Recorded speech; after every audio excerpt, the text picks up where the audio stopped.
اقبال اور بھوپال، اور علامہ اقبال کی زندگی کے آخری جو سال تھے انہیں پڑھنا، اس میں آتا ہے کہ علامہ اقبال نے پھیلانا، مخلوق سے امید نہ رکھنا، یہی تعلیم دیتے رہے نا۔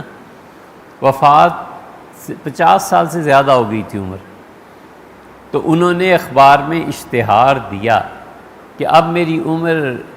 کورٹ میں جانے کی رہی نہیں اور جایا بھی نہیں جاتا، میری زندگی کا اصول یہ رہا ہے کہ میں 10 تاریخ تک جتنے مقدمے آئیں لے لیتا ہوں، پھر اس کے بعد نہیں لیتا۔ اب میں یہ بھی نہیں کر سکتا، اگر مجھے 500 روپے ہر مہینے مل جائیں تو میرا خرچہ پورا ہوتا رہے۔ یہ تھے لوگ، جتنا پیسہ تھا ان کا رنڈیوں پہ خرچ ہوتا تھا، جتنا پیسہ تھا ان کا ایک دوسرے کے مقدمے بازیوں پہ خرچ ہوتا تھا، زمینوں پہ ناجائز قبضوں میں خرچ ہوتا تھا، اور جہاں کوئی بھڑکا دے جذبات میں خرچ کرتے تھے۔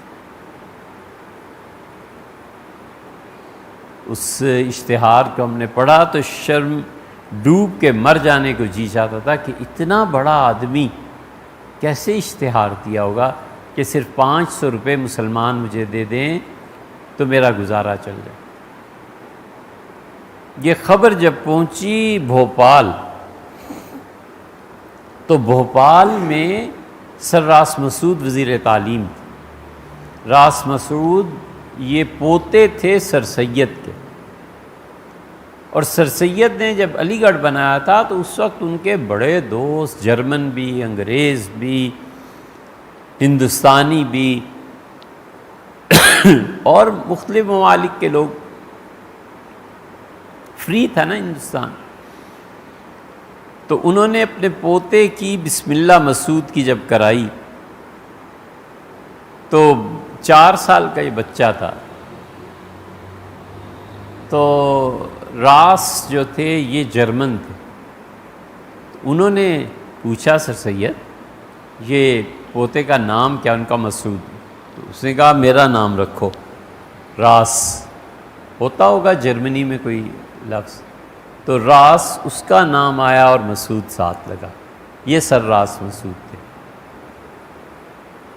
اور سر راس مسعود اب بھی ان کے آگے اولاد کو یہ 6 ساڑھے 6 فٹ لمبا قد اور روب، اور بہرحال یہ ساری خصوصیت۔ سر راس مسعود نے یہ اشتہار دیکھا،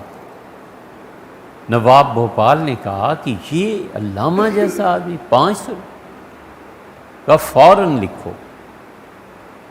کہ ہماری طرف سے 1000 بھیجا جائے گا۔ اس سے پہلے نظام دکن نے پڑھا تھا، تو نظام دکن جو تھے وہ بھی ناراض ہوئے، ان کا یار اتنا بڑا آدمی 500 روپے چیز کیا ہیں،